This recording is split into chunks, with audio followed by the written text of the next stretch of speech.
Hair fall या बालों का झड़ना ये आज के स्ट्रेसफुल लाइफस्टाइल में बहुत ही कॉमन कंसर्न हो चुका है। तो फ्रेंड्स, मैं doctor Manisha Sani, founder of revive clinic, cosmetologist and trichologist, आपको आज हेयर फॉल के बारे में कुछ जानकारी। और हेयर फॉल जो होता है ये एक common part of hair cycle है। हर एक पेशेंट में, हर एक पर्सन में हेयर साइकिल होती है, जहाँ पे बाल जो होता है वो रूट से ग्रो करता है, कुछ टाइम आपके स्कैल्प पे रहता है जिसको हम रेस्टिंग फेज कहते हैं, और फिर वो झड़ जाता है जिसको फॉलिंग फेज कहते हैं। तो बालों का झड़ना ये कोई अबनॉर्मल चीज नहीं है, बल्कि वो normal part of hair cycle है।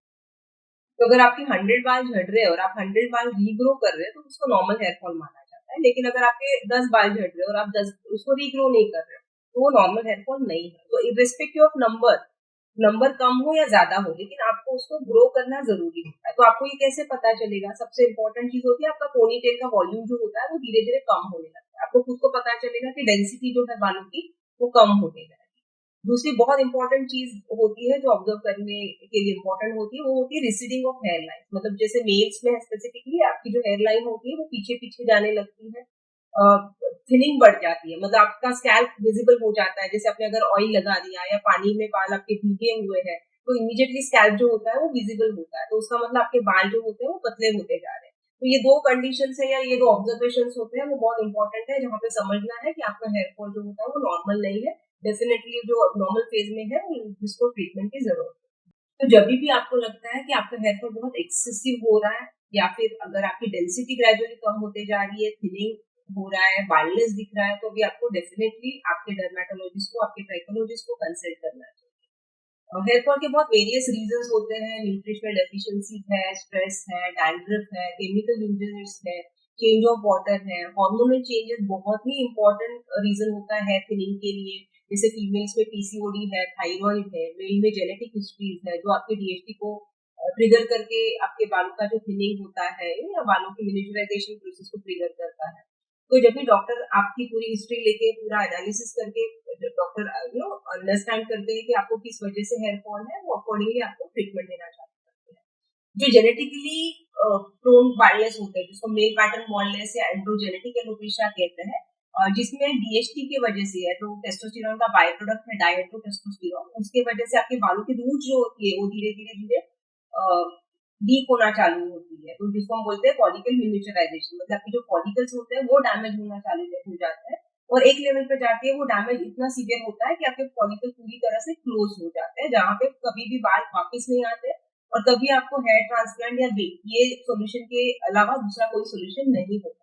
तो ये समझना बहुत इंपॉर्टेंट है फ्रेंड्स कि जब भी आपके फॉलिकल्स रिवाइवल स्टेज में है तभी ही आपको ये ट्रीटमेंट चालू करनी चाहिए, बिकॉज ये डैमेज जब भी अनकंट्रोल हो जाता है, सीवियर हो जाता है, तभी अनफॉर्चुनेटली कोई भी ट्रीटमेंट काम नहीं करता।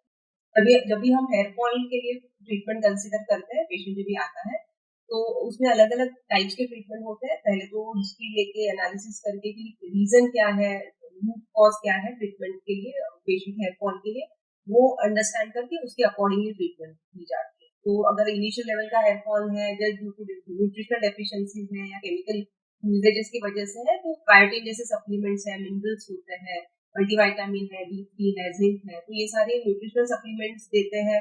प्रोकैपिल जैसे सॉल्यूशंस होते हैं जो एप्लीकेशंस के लिए दिए जाते हैं। Along with the medical management बहुत अलग अलग थेरेपीज होती है। जैसे हमारे यहाँ पे बायोलाइट, लेजर लाइट होती है, जो रूबीन लेजर लाइट्स होती है जो माइक्रो सर्कुलेशन डेवलप करने के लिए हेल्प होती है।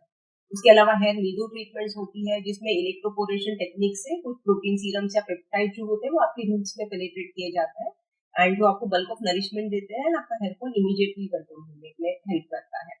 उसके साथ साथ कुछ सेमी इन्वेजिव ट्रीटमेंट है जैसे कि पीआरपी, जो अगर हेयर थिनिंग है जहाँ पे आपके फॉलिकल्स काफी लेवल तक डैमेज हो चुके हैं, तो ऐसे केसेस में पीआरपी काफी इफेक्टिव होता है, जिसमें प्लेटलेट रिच प्लाज्मा ट्रीटमेंट कहा जाता है इसको, जिसमें पेशेंट का ब्लड कलेक्ट करके उसको सेंट्रीफ्यूज करके जो प्लाज्मा होता है जिसमें आपके बहुत सारे ग्रोथ फैक्टर्स है, ग्रोथ सेल्स है, वो जो प्लाज्मा सीरम होता है वो इंजेक्ट किया जाता है डर्मल लेवल पे at the level of the root. तो अगेन बल्क ऑफ नरिशमेंट जो होती है, ग्रोथ सेल्स होती है, वो आपको प्रोवाइड की जाती है, and then hair fall control होने के साथ साथ आपको जो हेयर थिनिंग है उसमें भी हेल्प होता है पीआरपी से। लेकिन ये समझना बहुत जरूरी है कि आप कौन से ग्रेड में ये ट्रीटमेंट चालू कर रहे हैं। जैसे हेयर फॉल के भी ग्रेड्स होते हैं, या जो एंड्रोजेनिक एलोपेशिया होते हैं उसके ग्रेड्स होते हैं बिटवीन ग्रेड 1 to 7। तो ग्रेड 1 to 3 में पेशेंट को खुद को भी पता नहीं चलता कि उनको हेयर फॉल हो रही है, हेयर थिनिंग हो रही है। ग्रेड 3 के बाद पेशेंट को पता चलना चालू हो जाता है, जैसे ग्रेड 3 में सिर्फ लाइंस रिसीड होने लगती है, ग्रेड 4 में क्राउन में पैच आता है या फ्रंटल हेड में पैच आना चालू होता है, ग्रेड 5 में वो पैच जो होता है वो वाइड होने लगता है। तो grade 7 is the last grade of baldness, जहाँ पे पूरे जो आपके क्राउन के बाल जो है वो निकल जाते हैं, पूरी बाल्डनेस आ जाती है, सिर्फ साइड के और पीछे के बाल जो होते हैं वो इंटैक्ट रहते हैं, बिकॉज उसमें डीएचटी इन्फ्लुएंस नहीं होता।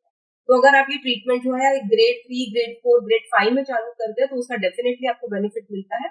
बट जब भी आप ऑलरेडी आपके फॉलिकल्स बहुत ज्यादा लेवल पे डैमेज हो जाते हैं, जैसे कि ग्रेड 6 या ग्रेड 7 है, तो वहां पे उतना आपको डिजायर्ड रिजल्ट जो होता है वो नहीं मिलता है। तो इसके लिए आप जितना अर्ली स्टेजेस में ट्रीटमेंट चालू करते हैं उतने आपके लिए डेफिनेटली हेल्पफुल रहेगी। तो अगर आपको हेयर फॉल से रिलेटेड कोई भी शिकायत है, हेयर फॉल है, डैंड्रफ है, थिनिंग है, तो आप रिवाइव क्लिनिक में कांटेक्ट कर सकते हैं।